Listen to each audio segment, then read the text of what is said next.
What is culture? What the Latin word culture meant to not leave nature as it was, but to make something of it. And for many, many years, actually centuries, culture always meant agriculture, horticulture. It meant not leaving nature as it was, not just eating whatever came up out of the ground. It meant actually tilling the ground and planting certain things and making something of the ground so we ate better. And so for centuries, culture meant making something of the actual ground, the natural world. But then, by the 17th century, culture started getting a broader sense of the word, and it began to mean educated. In the 17th century, people said we shouldn't leave human beings just the way they are. We shouldn't leave human nature the way it is. We need to expose human beings to literature and philosophy and art. And the idea of higher education and becoming a cultured person comes into being. But by the 20th century, the word culture began to be used in a comprehensive way. And that's how I'm going to use it today, and how most people use it today. Sociologists and anthropologists would say that culture is the shared beliefs and values, the shared conventions and social practices of a subgroup or an entire society, in which we're taking all the raw material, everything in life, and rearranging it in order to express meaning, in order to express what we think is the good, the true, the real, and the important. So, everybody knows when you think of culturing the land, you don't leave the ground as it is, you till it up and you plant and then you eat what comes. But what's music? Class?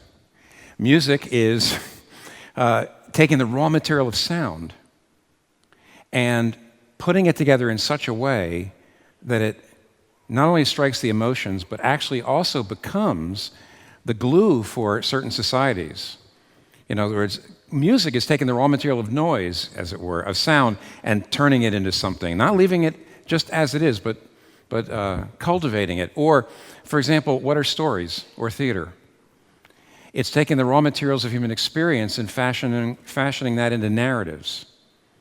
Or anything that is a cultural artifact. Let me give you cultural artifacts. Art, obviously. Technology is a cultural artifact. You're taking something and making something new out of it. But by the way, legal arguments, medical policies, all stories. A fictional story means I'm taking raw material and I'm rearranging it what? To say something about what I think is true and real and important and good. And therefore, that's really what culture is. Culture is rearranging the material world, the raw materials, in order to say something, in order to express meaning in some way. Now, that's what culture is. James Hunter, by the way, says that culture is the power to define reality. And that's let me get to point two. How do Christians understand culture? What's culture making when it comes to Christian thought? And the answer, of course, is that Christians believe that culture making is taking the raw material that God has made, and there's potentials in that raw material, and we're drawing the potentials out, and we're rearranging material for human flourishing and human thriving as God defines it. Now, I'll get back to that in a second. As God defines it. But now, biblically, culture making is something that biblically is a good thing. Adam and Eve are put into the garden as what? Gardeners. And by the way, all culture making is basically a form of gardening. When you create music, you're taking the raw material and making it into music. When you create a story, when you create anything, you're taking raw material. Same thing as a garden. You're taking the raw material and you're tilling it and you're cultivating it and you're fertilizing it and that sort of thing. The original people, Adam and Eve, were gardeners, and that means they made culture. But if you see, as soon as Adam and Eve pass off the scene in Genesis chapter 4, you'll see people making culture. You'll see art and technology, except, of course, it's violent culture because it's culture not under the influence of God, but under the influence of self, and not under the influence of love, but of power. But of course, even later on in the book, we know, the book of the Bible, we know that God, even though culture making tends to be something that He made human beings to do, and often that culture is destructive. Yet God doesn't just raise up his people to be prophets and priests.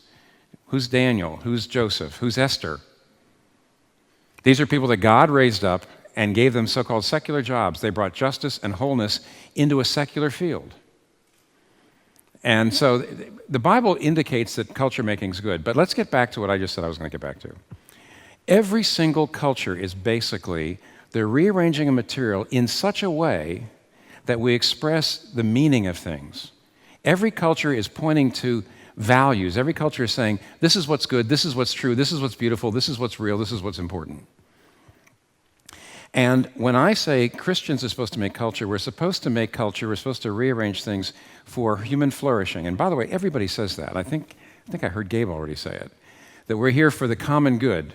We're here for common good. But you realize that that is a loaded term. That is a value-laden term. When anybody says, I want to work for the common good, you need to know that they have a working definition of common good that's based on all sorts of underlying beliefs about what human beings are for, why we're here, where we're going, what is important for human beings to live for.